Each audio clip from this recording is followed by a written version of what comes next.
Yo, what's up guys? So we have the new Master Rules 2020 gameplay here, and there's just one little thing I want to mention before I hit play here, is that if you want to play on Yugioh Pro, they do have access to playing the new Master Rules, and it's just, this card just gets activated instantly, and it makes it so the Fusion Synchros and Exceed monsters can be special summoned without needing the extra deck, which actually opens up the doors for a lot of different decks to see a lot more play. Specifically, Heroes and Synchros are going to be super strong, and also Fluffles. There's going to be a lot of different decks, but here today, I want to kind of show off the Senka Archetype. Look at that dodge with the Ferris over there, going right into Dark Law. Therefore, nothing can really be activated once Dark Law goes 3 after basically an impermanence. Other than that, like, yeah, just like most of the hand traps, you got to send them to the graveyard.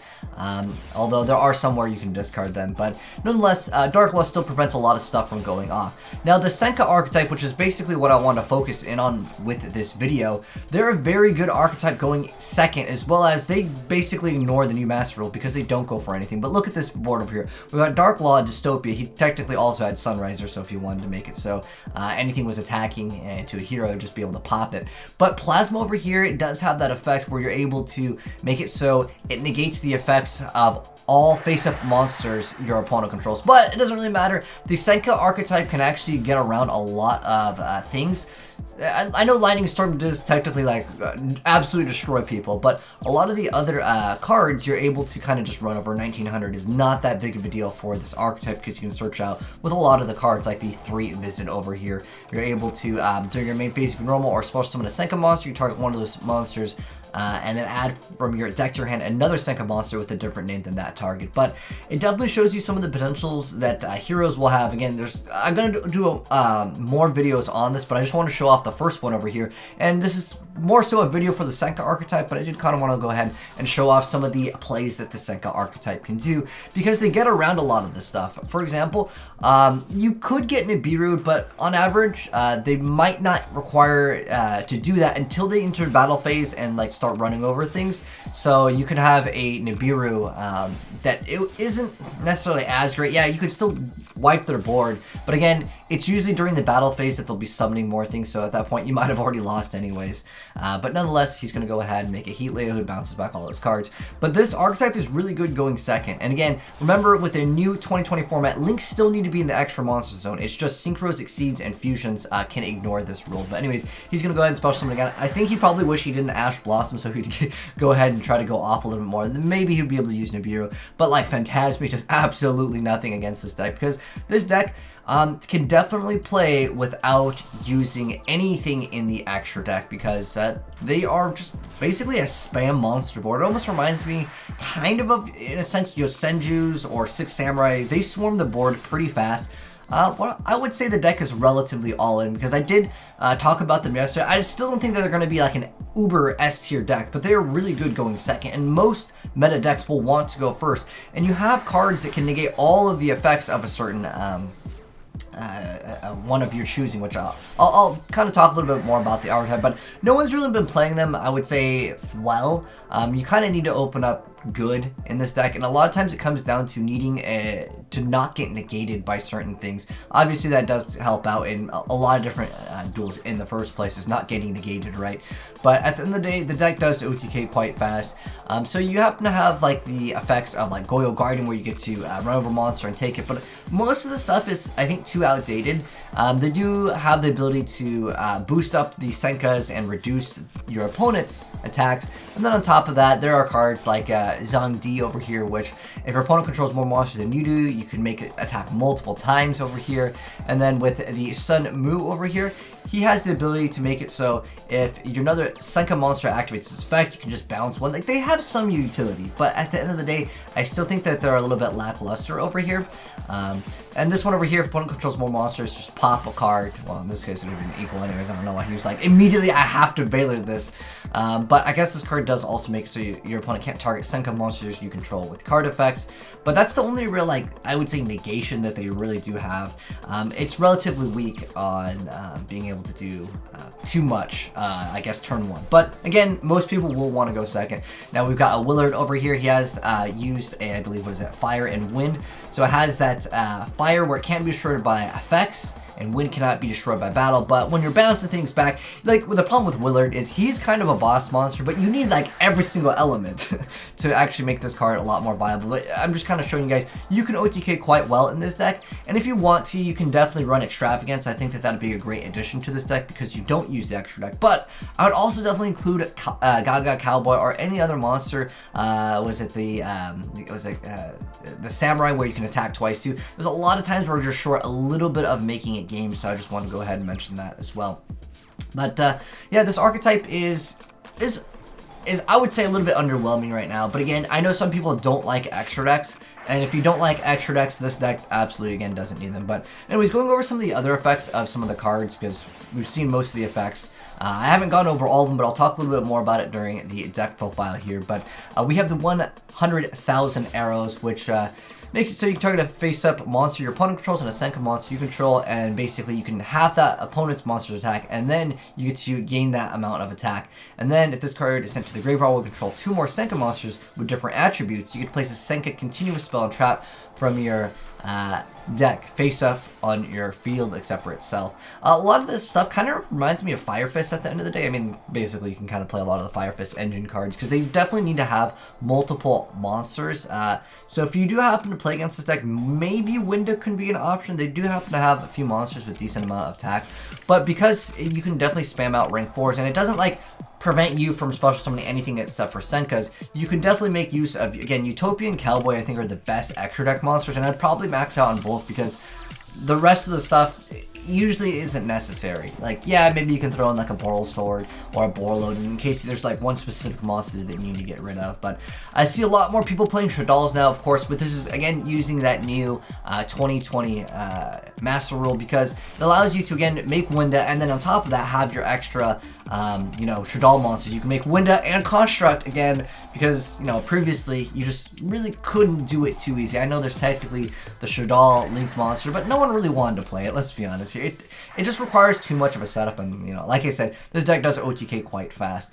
He did also happen to have Super Poly, but, well, I mean, not going to be too many great targets with these elements over here. Actually, I wanted to see what he was actually playing with the Super Poly. I'm guessing, oh, all the Shadals.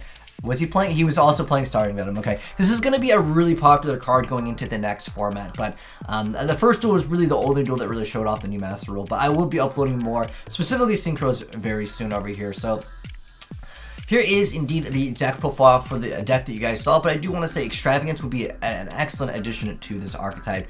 Anyways, let's go ahead and kind of go over their effects because I didn't get to cover everything in the video because, well, they OTK quite fast. Anyways, Cow D over here, a lot of them, it's like if you control the Senka monster, you can like special summon it, or when something happens, you can special summon it, or utilize some of the other continuous things to special summon it. But anyways, this card over here is the Cow D, and when it destroys an opponent's monster in battle and sends it to the graveyard, you can special that monster to your field in defense position, which is quite great.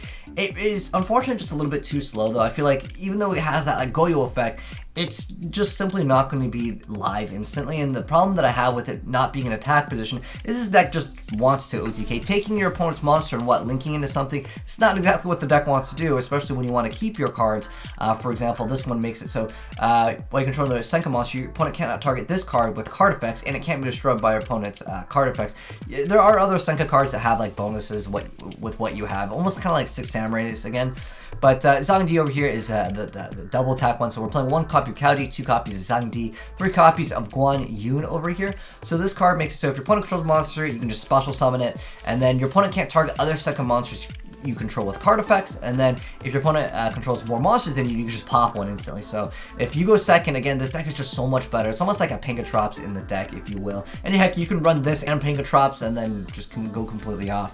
And then we have Zhang Yuan over here, and if a card your opponent controls is destroyed in battle by card effect, you can target 1 card your opponent controls to destroy. So you knock over 1 monster, you get to knock over another one, and then at the start of the damage step, if your Senka monster battles, you can special this card from your hand. A lot of OTKs will involve this card, just bam, summon another monster. Again, that's what I was saying, like Nibiru doesn't really do too much against this deck, sometimes because you'll just end up losing, or if you drop the Nibiru, maybe you can survive 1 turn, but most most of the time they'll just kind of gain too much advantage with a lot of this stuff because it lasts more than one turn. And then Sun Mu over here, this is that like the bouncer one, but you can also send one card from your hand or field to the graveyard to add another Senka monster. And all these Senka continuous stuff, they'll also get bonus effects once they're sent away. And then we have one copy of the Zhao Gong over here, and this one has the ability to make it so you can target an effect monster your opponent controls and negate its effect. So you do have some utility with stopping what your opponent has again, but this is more so a go second deck. If these were all quick effects, this deck would actually be really, really good. Next up we have Liu Xuan over here, and when another attack is involved in when another one is involving another second monster, you can just draw a card over here. And then this one, just if your opponent controls more monsters than you do, you can send one card from your field to the graveyard to summon another Senka monster from your deck. So that's what I was saying, like, you don't really lose too much advantage because the cards you're sending, you're going to get bonuses anyways. Therefore, Nibiru doesn't really hurt this deck. And then Zhao Wen over here, he has the ability to target continuous spell trap control, send to the graveyard, and then you get to half the attack of 2 monsters on the field, which are obviously going to be your opponents. And then on top of that, you can target a Senka card in your graveyard except for itself and add it to your hand if your opponent's card is destroyed battle by card effect. And then we have 3 copies of Zhu Kuang over here, and this one has the effect where if it's added from your deck to your hand, you can special summon it, and then when a spell trap is activated, you get to send a face-up continuous spell trap you control the graveyard. And then when a monster effect is activated, when you control a Liu Xuan, you can send a face-up Senka continuous spell and trap to negate the activation. This is the only like form of disruption that the deck really has that I think is like viable. And then we also have to have the Liu Jing over here, and you can target a continuous spell trap, send it to the graveyard, and then add a different one from your graveyard to your hand. So you have some searchability with some of the cards as well. And then on top of that, if your other Senka monster effect is activated, you get to target a spell or trap and pop it. And then we have 2 copies of Lightning Storm. Because it's a deck that goes second, I really think Lightning Storm probably would be maxed out. Even heck, Regeki would be great in this deck because it can OT it quite fast. But it's mostly that you need to negate the other monster's effects, so like Impermanence is really good for that as well. And sometimes you need your opponent to have a card in order for you to kind of go off with this deck, so keep that in mind as well. And then we're playing 2 Twin Twisters, 1 copy of the Utopia Cheese over here, and then we have the 3 Visit. This card is so good. You send it to the graveyard during the second standbys after activation, but during your phase, if you normal or special summon a Senka, you get to target one of those monsters and add another one. So this one gets multiple searches off of it. Great stuff. And then obviously, since everything is Beast Warrior in the deck, at least as of right now, Tanky is going to be excellent, searches out pretty much most of the starter cards in the deck. And we have 3 copies of Sun Liu Alliance. So you control 2 more Senka monsters with different attributes, which is quite easy because you can search out. Usually it's going to be wind and water or wind and fire, but there might be more that will be coming out later down the line. But you can declare an attribute. Monsters your opponent currently controls with that attribute can't activate their effects until the end of this turn, even if this card leaves the field. So basically, you slap this on, you summon both of your Senka monsters, and then you just negate everything, and then you kind of go off. That's, again, basically the way that this deck wants to play. And then with the 100,000 arrows, oh, like I said, they also get bonus effects. I didn't go over the bonus effects when they're sent to the grave. So if this is sent to the grave over here, the 3 Visit, you get to special summon 1 Senka monster from your hand. Now, the Sun Liu Alliance, if this card goes to the graveyard, where is it? Okay, so the other part of this card's effect, because I didn't go over the other one. I just went over where you can declare an attribute and it stops all of their effects. But if your opponent special summons a monster, or if you activate a Senka monster's effect, you get to make it so all the Senka monsters you control gain 300 attack for each Senka monster you control, and then until the end of this turn, even if this card leaves the field. But that effect is like really small, it's just a small stat boost, but it can matter sometimes. But the 100,000 storms over here, or 1,000 arrows. So you target a face-up monster your opponent controls, a Senka monster, you basically half, then you get to boost yourself up. And then if this card is sent to the graveyard while you control 2 or more Senka monsters with different attributes, you get to place a Senka continuous spell trap from your hand or deck up on the field.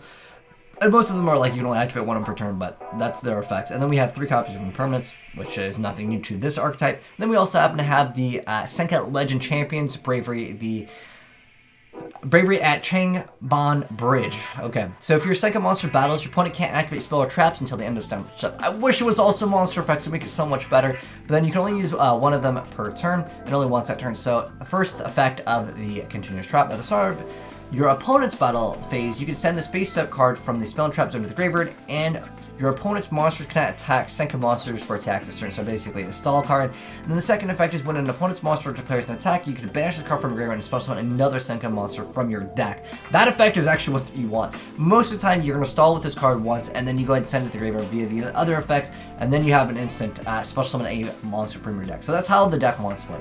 For the extra deck, the only important things are honestly going to be Utopia, and then I would definitely suggest playing God Cowboy. There's sometimes when you're just short a little bit of making an OTK, and I think it can help out quite a bit. But then I would say, since you can technically make use of it requiring a level 7 or higher monster, you can run Chaos Warrior. This card is kind of pricey though, to be honest, and I feel like this is going to be probably a budget deck for most people. I doubt they'll make this like every card secret rare and really expensive short print. I think this will be kind of a rogue-ish deck, but pretty cool stuff going into 2020 with the new Master Rule. And like I said, this deck doesn't need the extra deck over here. Oh, if you wanted to play that new Master Rule card, let me go ahead and show it. So this is what the card is called, Master. Let me see, Master Rule. Okay, so you just go ahead and put that in here. I probably should have mentioned that at the very beginning video, but yeah, that's how you play in the new Master Rules over on Yu-Gi-Oh! Pro. But anyways, thanks for tuning in, guys. Hopefully you enjoyed the video, and shout out to my boy Magus Lucius for actually building this deck, because I originally thought this deck wasn't good. He made it a little bit better, but at the end of the day, I still think the deck is just not where it needs to be. It doesn't have any negations. I mean, I guess you happen to have like maybe this card, but again, your opponent has to have those attributes already up on the board, and then you have like what is it, the there's like one more negation in the deck. It's again just mediocre at the end of the day for that, but it is OTK quite easy. But anyways, thanks for tuning in, guys. Hopefully you enjoyed the video. If you did, drop a like on it. If you're new here, hit subscribe, turn on the bell so you don't miss out on the synchros that we will be playing using the new Master Rule. If you guys want to send me any replays of the new Master Rules 2020 gameplays, I would love to see them. Feel free to send it into AzneyesReplays@gmail.com, because I know there's going to be some crazy synchro and hero decks. But thanks for tuning in, guys. Have a good one, and I'm signing out. Peace.